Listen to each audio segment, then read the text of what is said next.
Salutations mes petits amis lecteurs, j'espère que vous allez bien. On se retrouve enfin pour une première vidéo YouTube. Et pour commencer, je vous propose un concept que je ferai tous les mois, les lectures bilan. Et je vous propose aujourd'hui de commencer par la lecture bilan du mois de mars. C'est parti.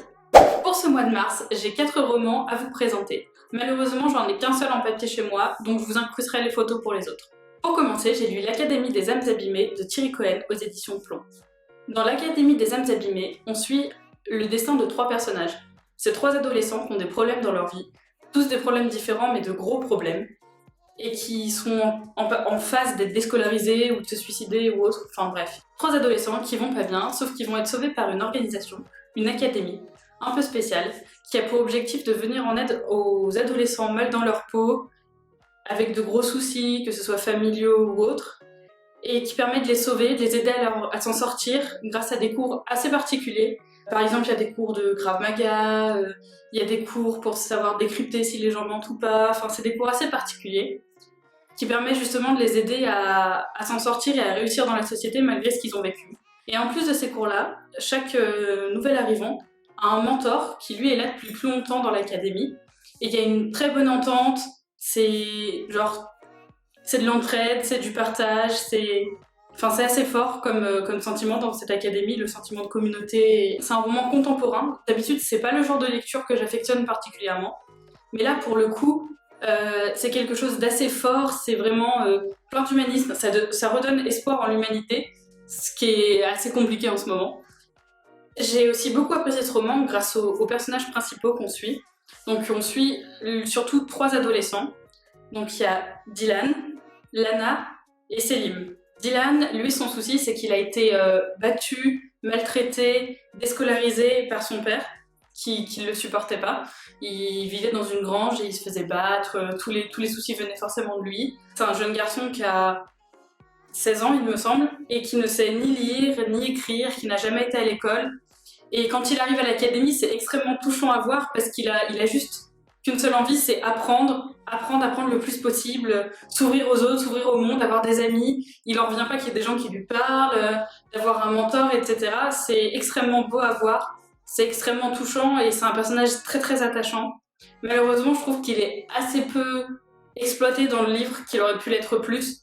On suit beaucoup plus Lana que Dylan, malheureusement, alors que c'est un personnage que je trouve vraiment extrêmement attachant. Lana, elle, son souci, c'est qu'elle a été mise à l'écart par ses camarades de classe, elle a été abusée, elle a été harcelée, et en fait, en somme, elle a voulu se suicider. C'est à ce moment-là que l'académie l'a recueillie.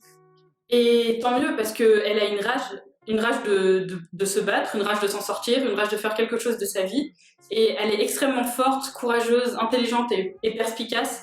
Et on ne peut que s'attacher à elle aussi, vouloir la suivre. C'est elle qu'on suit vraiment tout au long de l'histoire, c'est elle qui sera le fil rouge de cette histoire, et elle va vivre tout un tas d'aventures alors qu'elle vient juste de se reconstruire. Mais on verra que ça l'aidera aussi à pouvoir se reconstruire tout ce qu'elle a vécu et tout ce qu'elle va vivre dans l'académie. Le dernier personnage, Selim, on le suit beaucoup moins parce que malheureusement l'académie n'a pas réussi à arriver à temps pour le sauver. Il a été embarqué dans un truc qui le dépasse. Et quand il s'en est rendu compte, il a essayé d'appeler l'académie, mais malheureusement, ils n'ont rien pu pour lui. Il arrive quand même à rejoindre l'académie et à suivre les cours comme Lana et comme Dylan. Et donc, c'est l'histoire de ces 3 adolescents-là, qui ont tous un parcours différent, qui ont tous des douleurs, des séquelles différentes, mais qui vont tous se reconstruire grâce à l'académie, grâce à cette académie qui a été créée par 2 personnes qui voulaient juste sauver les enfants en difficulté. Et c'est quand même extrêmement beau et plein de poésie, d'humanisme, et vraiment, c'est un livre que je vous conseille. Si on arrive à ressentir tout ça à travers ce bouquin, c'est aussi grâce à la plume de Thierry Cohen, qui est un super auteur. Il a une plume vraiment douce, fluide, poétique, et les pages se lisent d'elles-mêmes, elles se tournent hyper vite. Donc c'est pour ça que j'ai adoré ce roman, et que je vous le conseille. Il fait partie de mes lectures du mois de mars, et ça a été vraiment un coup de cœur pour moi. Donc lisez-le. Le deuxième roman que j'ai lu au mois de mars, c'est Gardien des cités perdues, le tome 4 de Shannon Messenger. Donc je vais essayer d'aller plus vite sur ce tome et de pas trop vous en dire pour pas vous spoiler parce qu'il s'agit quand même d'un tome 4. Donc qu'est-ce que je peux vous dire de ce livre? Encore une fois j'ai adoré, j'adore cette saga, je l'ai commencé il y a pas si longtemps que ça, j'en suis maintenant donc au tome 4. Et j'aime beaucoup ce que fait Shannon Messenger, j'aime beaucoup son univers, sa plume. On voit que sa plume évolue au fil des tomes, ainsi que les personnages. Les personnages grandissent au fil des tomes. Et c'était très jeunesse au début. Là, ça devient beaucoup plus sombre, beaucoup plus mystérieux. Il y a des révélations qui font que les personnages doivent grandir, doivent évoluer. Il y a aussi d'autres mystères qui s'ajoutent. C'est vraiment un univers très étoffé, très beau. Donc pour vous faire un petit topo pour ceux qui connaissent pas, en gros c'est Sophie, une jeune terrienne qui habite donc sur Terre, qui se rend compte un jour qu'en fait elle n'est pas vraiment humaine et qu'en fait c'est une elfe. Donc elle part dans les cités des elfes et elle vit tout un tas d'aventures avec ses amis. Donc il y a Kefé, Fitz, Biana, Dex. Dans ce nouveau tome, on a 2 nouveaux personnages qui s'ajoutent, qui sont assez mystérieux, assez surprenants et qui ont des pouvoirs assez phénoménaux. Et donc on suit son histoire, son évolution, et on se rend compte que la cité des elfes qui se dit être parfaite ne l'est pas tant que ça. Et c'est grâce à elle qu'on va découvrir tout un tas de mystères, tout un tas de complots, tout un tas de choses qui semblaient ne pas exister là-bas. On s'ennuie pas une seconde, il y a tout le temps des choses qui se passent. C'est assez impressionnant et c'est toujours très bien tourné. Shannon Messenger écrit très bien. Et donc c'est une saga que je vous recommande. Je vous en parle pas plus, j'ai conscience que c'est un peu court, mais je pense que je vous ferai une vidéo sur la saga complète quand je l'aurai terminée. Ma 3e lecture du mois de mars, c'est un thriller aux éditions Le Livre de Poche. Il s'agit de Amelia, de Kimberly McCreight. On va pas juger mon accent anglais s'il vous plaît. On suit ici donc Amelia, qui est une jeune adolescente, et Kate, qui est sa mère, et qui élève seule Amelia. Et en fait, dès le début de l'histoire, Amelia se suicide du haut de son établissement scolaire. Et on suit alors l'enquête que Kate va mener parce qu'elle reçoit un mystérieux SMS qui dit que sa fille ne s'est pas suicidée, que c'est pas un suicide mais plutôt un meurtre. Et dès lors va s'en suivre une enquête phénoménale au travers de Kate, qui va essayer d'en savoir plus sur la vie de sa fille et qui se rend compte qu'au final elle pensait la connaître par cœur mais qu'il y avait plein de choses qu'elle ne savait pas. L'auteur alterne les points de vue entre le point de vue d'Amelia avant son suicide et le point de vue de Kate après la mort de sa fille. Donc on alterne entre passé et présent, entre 2 points de vue différents, celui de la fille et celui de la mère. Et c'est quelque chose de très intéressant qui rythme beaucoup le récit, parce que malheureusement dans ce livre il y a quelques longueurs. Je pense que c'est dû notamment à la taille des chapitres. Les chapitres sont assez longs, assez conséquents, ce qui fait que ça se lit pas forcément hyper vite. Mais le fait qu'il y ait 2 points de vue différents et que ce soit entrecoupé en plus des SMS et divers posts Facebook qu'Amelia peut faire, ça redonne un petit peu de rythme, et ce qui fait qu'on se perd pas dans le récit et qu'on peut quand même le continuer de manière assez fluide. Donc, comme je vous l'ai dit, ça raconte l'histoire d'Amelia et de Kate. Donc les 2 personnages principaux sont forcément Amelia et Kate. Amelia, c'est une adolescente qui, comme ça, de prime abord, n'a aucun souci. Elle adore la lecture, elle est très douée à l'école, elle n'est jamais en retard, elle suit toujours. Enfin, c'est vraiment une bonne élève. Elle s'entend extrêmement bien avec sa mère. Enfin, tout va bien dans sa vie. Jusqu'à ce qu'elle se fasse enrôler par une espèce de sororité dans son lycée. Et là, les problèmes vont commencer. Forcément, les sororités, il y a des bizutages, etc. Enfin, c'est assez compliqué, il y a des photos d'elle qui se retrouvent sur internet, et elle voulait pas vraiment y aller, mais une fois qu'elle était dedans, elle est tombée amoureuse d'une autre fille. Et là, les problèmes ont vraiment commencé parce que la sororité a appris son homosexualité. Elle s'est retrouvée à faire des bêtises pas possibles dans son lycée. Même le principal a commencé à s'inquiéter, à vouloir mener l'enquête pour essayer qu'elle aille mieux, pour essayer d'arrêter ses filles, etc. Mais enfin, ça ne faisait qu'aller de mal en pis pour elle. Et c'était vraiment assez compliqué. Et de son côté, Kate était jamais là. Kate, c'est une grande avocate. Donc sa fille s'est toujours débrouillée toute seule. Ils étaient très proches. Dès que sa fille avait un problème, pour le coup, elle était là, sauf que elle n'était pas là tout le temps. Donc elle n'a pas vu les problèmes de sa fille, elle n'a pas vu son changement, elle n'a pas vu ce qui s'était passé. Et comme Amelia ne voulait pas en parler, forcément, elle ne pouvait pas être au courant étant donné qu'elle n'était jamais là. C'est pour ça qu'elle s'est sentie d'ailleurs très coupable et qu'au début, elle pouvait pas bouger de son canapé et juste elle pensait que la mort de sa fille c'était de sa faute. Au final, quand elle a commencé à mener l'enquête, elle s'est rendue compte que c'était pas forcément de sa faute, qu'il y avait plein d'éléments, il y avait du harcèlement, il y avait du bizutage, il y avait des embrouilles pas possibles, enfin bref, ça a été un grand bouleversement pour Kate qui pensait pas du tout que sa fille plongeait là-dedans, et ça l'a aussi mis face à ses propres erreurs parce qu'il y a une histoire avec le père de Kate, avec le père d'Amelia, pardon, donc l'amant de Kate. Et Amelia n'a jamais connu son père, elle sait pas qui c'est, sa mère lui a toujours menti concernant son père, et en fait au final ça s'est aussi retourné contre Amelia, elle a reçu des textos en disant oui, tu ne sais pas qui est ton père, ta mère est une pute, etc. Enfin, ça a fini par entraîner sa mort. Je vous dis pas comment parce que vous le verrez si vous lisez le livre, je veux pas vous spoiler, mais c'est un truc auquel on s'attend pas. C'est une fin assez particulière. Ça a été une très bonne lecture et j'ai adoré découvrir l'histoire d'Amelia et de Kate, et ça nous met en garde sur pas mal de dangers, pas mal de choses, pas mal de problèmes qu'on retrouve dans les lycées et autres. Et enfin, ma dernière lecture du mois de mars, c'est Édouard Sackdoss, L'apprenti nécromant, qui a été auto-édité par Anthony Lamaccia. D'ailleurs, je le remercie beaucoup parce que c'est lui qui m'a envoyé son e-book, et pour le coup, je l'aurais jamais acheté par moi-même.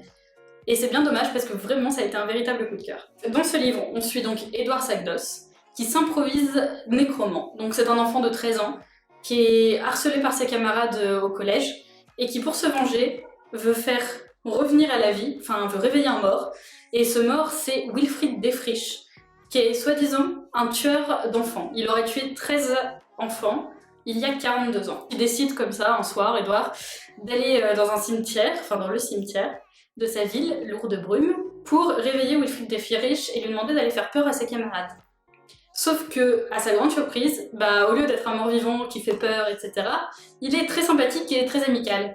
Et donc, il comprend pas trop Édouard, il se dit vous avez tué des enfants, donc c'est normal que vous puissiez faire peur à mes camarades. Et sauf qu'en fait, il lui avoue que c'est jamais lui que lui n'a jamais tué un seul enfant de toute sa vie, et que c'est juste qu'on lui a fait porter le chapeau parce qu'il savait qui était le véritable coupable. Édouard décide de se charger de l'enquête pour trouver qui est le véritable coupable et pour trouver les cadavres des 12 enfants qui n'ont pas été retrouvés. Un seul a été retrouvé puisqu'il a été enterré dans le jardin de Wilfried Defriche pour le faire porter le chapeau. Notre apprenti nécromant, donc, décide également de s'improviser apprenti enquêteur et d'innocenter Wilfried Defriche. S'ensuit toute une histoire, toute une tripotée de péripéties qui nous emmène toujours plus loin, et ce avec beaucoup d'humour. C'est quelque chose que j'ai beaucoup aimé dans ce livre, il est rempli d'humour. J'ai rigolé assez souvent, je n'ai pas arrêté de sourire. J'avoue que j'ai aussi versé ma petite larme à la fin du roman, mais ça je vous en dis pas plus.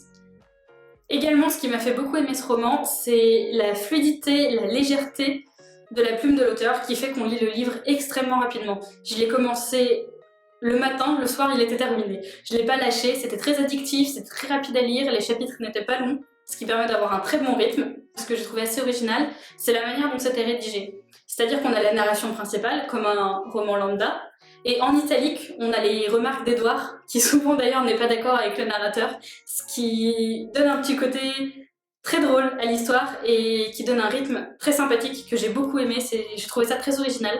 Je l'avais pas vu dans d'autres romans que j'ai l'habitude de lire et ça m'a beaucoup plu pour le coup. Autre chose qui m'a permis de beaucoup adorer ce livre, ce sont les personnages principaux. On suit principalement 3 personnes, donc Édouard Sackdoss, qui est apprenti nécromant, comme je vous l'ai dit. C'est quelqu'un de très discret, très mystérieux, c'est pour ça que ses camarades le harcèlent. Il parle très peu, il adore la mort, ce qui est plutôt étrange. Et son aire de jeu, c'est le cimetière, et il est plein d'empathie. C'est pour ça qu'il veut absolument aider ce pauvre Wilfried Defriche qui a été condamné à mort, alors que, pour le coup, il n'avait rien fait. Et Édouard Sackdoss, il a une amie, qui est, on peut le dire, je pense, sa meilleure amie, voire plus par moment, on ne sait pas trop, qui s'appelle Maëva, je me souviens jamais du nom de famille, je vais y arriver, qui s'appelle Maëva l'Empyride. Et donc Maëva, c'est tout le contraire d'Édouard. Elle est pleine de vie, elle respire la vie, c'est une vraie pipelette, elle ne peut pas s'empêcher de parler. Elle tape d'ailleurs sur le système d'Édouard, ce qui est extrêmement drôle. Sauf que, elle n'a pas que ça pour elle, elle est aussi extrêmement perspicace, elle trouve plein d'idées, et elle tient absolument à aider Édouard, et elle veut pas le lâcher d'une semelle. Ce qui lui permet justement de ne pas être tout seul avec un mort, parce que ça peut être un peu étrange parfois, et ça rend des situations assez loufoques et assez drôles, et ça ajoute une petite histoire d'amour comme ça, qui fait toujours plaisir dans un roman. Et enfin, le dernier personnage, et non des moindres, c'est Wilfried Defriche, le fameux tueur en série mort, qui n'est en finale pas un tueur en série.